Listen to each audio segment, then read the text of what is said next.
¿Cómo surgió Unreasonable México? Para poder responder esta pregunta, valdría la pena platicarles antes quién soy yo y cómo empecé mi carrera profesional. Yo empecé en una casa de bolsa en la Ciudad de México y una de las cosas que entendí ahí es que el sistema está diseñado para generar más riqueza y eso está bien.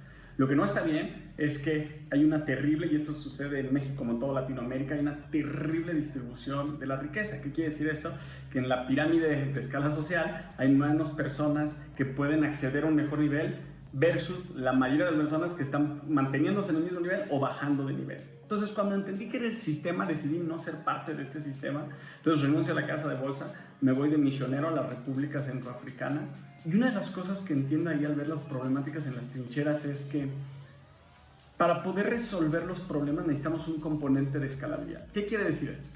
Quiere decir que nosotros tenemos que diseñar soluciones que tengan el potencial de escalar o de crecer a la velocidad y al tamaño a la que están creciendo las problemáticas. Y ahí es donde las compañías, la innovación y el emprendimiento juegan un rol fundamental para poder acabar con estos problemas urgentes que tenemos como sociedad.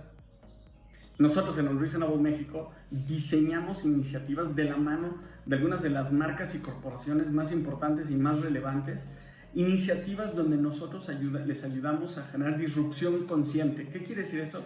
Generar innovación y disrupción que les puede beneficiar en tres ángulos. Por un lado, cultura organizacional. Por otro lado, incrementar su posicionamiento de mercado y acercamiento con consumidores. Y por último, tener impacto profundo que les ayude a mejorar su negocio. ¿Cuáles son las metas o los objetivos que nos hemos planteado como organización? La primera meta que nos planteamos cuando iniciamos hace 8 años ya fue llegar a 2 millones de beneficiarios. Y nos lo planteamos a 5 años. Esa fue nuestra meta. Algo increíble que sucedió es que llegamos un año antes. En el año 4 ya estábamos celebrando llegar a 2 millones de beneficiarios, es decir, los momentos más emocionantes que hemos tenido como organización. Hoy en día vamos en 5.7 millones de beneficiarios y estos beneficiarios están ya en 4 continentes, cerca de 19 países, y la siguiente meta que tenemos es beneficiar a 10 millones de personas en los siguientes 2 años. Fíjense que estos beneficiarios que tenemos hoy en día están en países como Filipinas, Kenia, Argentina, Venezuela, Nicaragua, El Salvador, México, por todo el mundo, y apenas estamos empezando. ¿Qué vínculo tenemos con la sustentabilidad? Y algunos ejemplos. Claro, absolutamente todas las iniciativas que nosotros diseñamos con los corporativos y con los gobiernos, ya sea para mejorar su cultura organizacional, su posicionamiento de marca o incrementar su negocio, todas están alineadas a los objetivos de desarrollo sustentable. Algunos ejemplos: trabajamos 3 años con Citibanamex para acelerar empresas que estuvieran usando tecnología para resolver unos de los problemas alineados a los objetivos de desarrollo sustentable. En 3 años vimos cosas fascinantes. Logramos acelerar 30 empresas que levantaron más de 80 millones de pesos en fondo de inversión. Hoy en día estos están beneficiando a 1.6 millones de personas.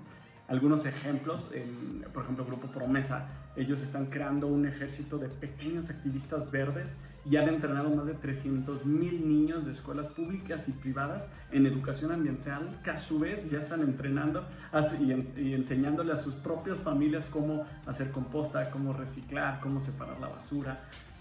Otra de las empresas que estuvieron en el programa es Grillum. Ellos están haciendo botanas hipernutritivas a base de harina de grillo, que obviamente necesita menos tierra, obviamente necesita menos agua para poder generar la proteína para tener estos alimentos súper nutritivos.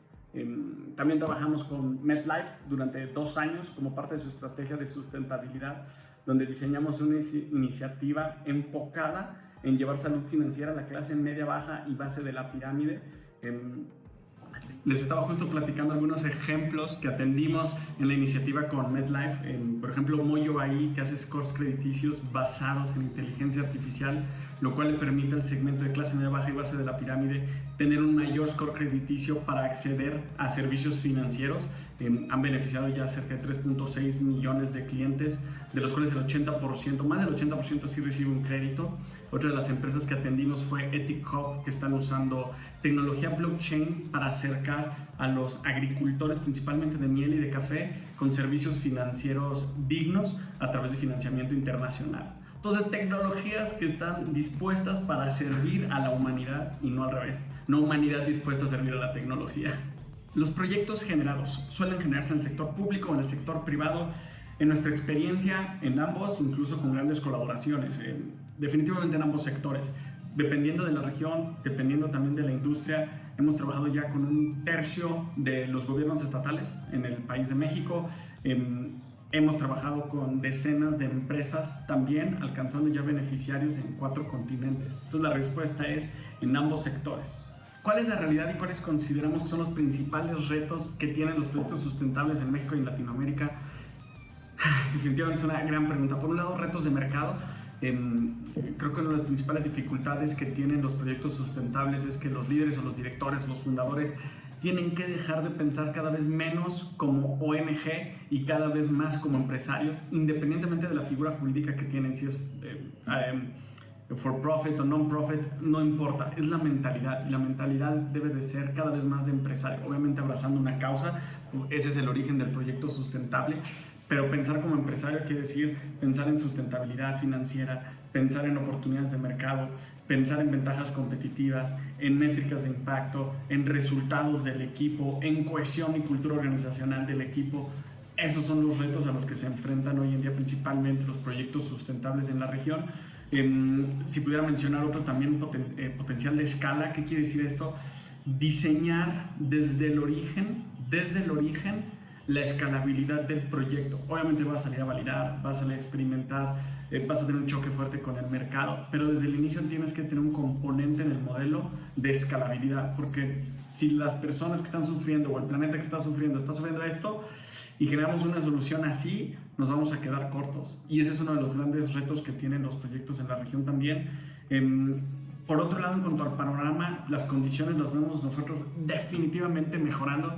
¿Qué quiere decir esto? Que cada vez hay más empresas, más gobiernos, más corporativos, más fondos, más fundaciones interesadas en detonar los proyectos sustentables y el ecosistema de la región. Y sobre todo el mercado es grande. En Latinoamérica no debemos de pensar como, estoy en Honduras, estoy en Argentina, estoy en México.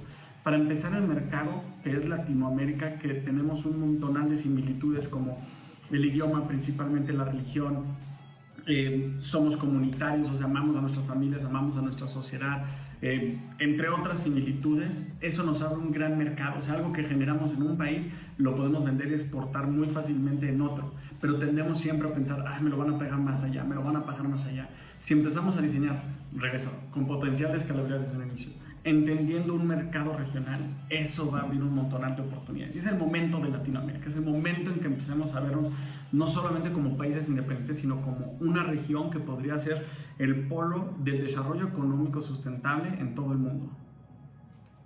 Y bueno, para eso nos desvivimos nosotros en Unreasonable México. ¿Qué sectores son los que vemos que están mostrando mayor interés para fomentar la sustentabilidad? Un montón. Vemos el sector financiero, obviamente, con todo lo que son microfinanzas, todo lo que son finanzas incluyentes. Están haciendo un gran trabajo.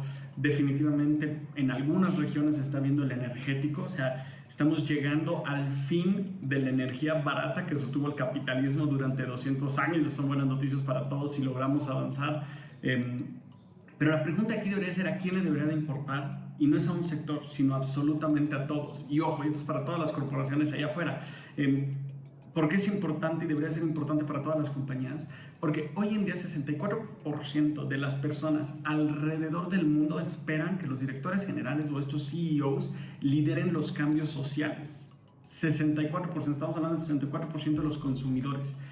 Y luego, ¿qué es importante aquí? Hoy en día 40% de los millennials, también alrededor del mundo, creen que el rol principal de las compañías debería de ser mejorar a la sociedad. Ya no estás hablando de que quieren nada más que generen buenos productos y buenos servicios. El 40% de los millennials esperan que su rol principal de estas compañías sea mejorar a la sociedad. ¿Y por qué es relevante esto? Porque hoy en día este mercado millennial representa $40,000 millones. Por eso le deberá de importar a todos.